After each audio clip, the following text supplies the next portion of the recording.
to the story that you are going to be following today, and that is the former president, Jacob Zuma. He's going to have an application for him to be summoned to the commission heard today at the inquiry. It opens for the first time this year. I guess the important question to ask here is, why such a public invitation for him to come through, given that we've had other witnesses that were summoned and the commission wasn't as public? What is this fear around the former president? Well, that's something the Commission will have to answer to, and we're going to hear from a representative of the inquiry's legal team, likely the head of the legal team, Advocate Paul Pretorius. And this, yes, will be a summons. They're seeking an order from the acting secretary of the Commission.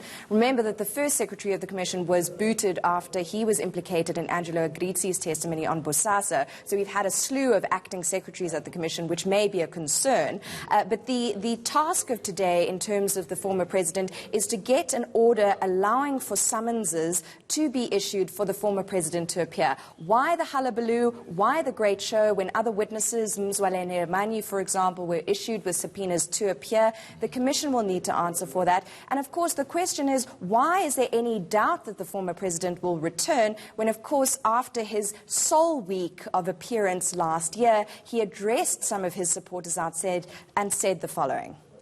Let's have a look. The fact that people said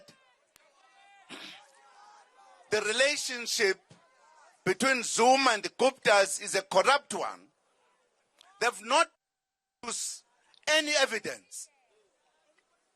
Some, they were singing and talking to this very commission that I made the Guptas to land in a national security point.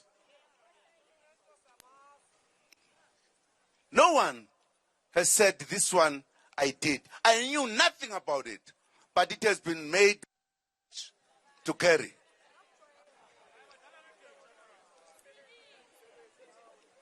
I'm saying enough is enough.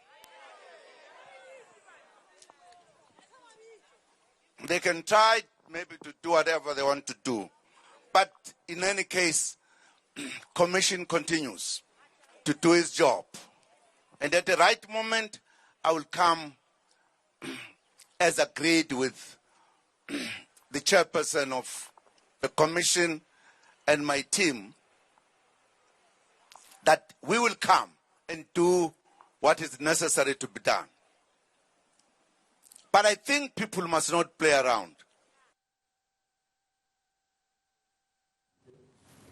People must not play around. There is the former president. He's given a firm commitment that he will return. I guess the fear is that when he was due to appear again, he didn't show. Twice. And there were all these excuses about his Well, they were health. grounds. It was really difficult, wasn't he, during that time where he had excuses about all sorts of things. When he was asked a question, asking for people to elaborate, what do you mean by the words interfere?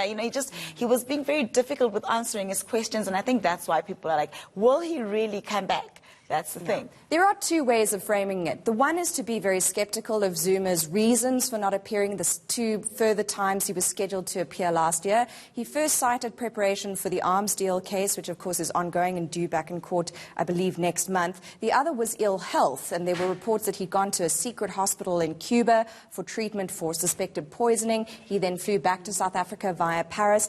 There are two schools of thought on those reasons for not appearing the two subsequent times he was scheduled to appear. The one is very cynical and jaded and skeptical. The other is that these were legitimate reasons for not appearing. And also remember, of course, that on the third day, as you rightly pointed out earlier, of his appearance in July, Zuma pulled out of cooperating with the Commission, citing the fact that he was being cross-examined in his view. And then after negotiations with the chair, he undertook to return. He said so to his supporters outside the Friday of that week. And now we're sitting in a situation where the legal team is seeking a summons in order to strong-arm him into returning.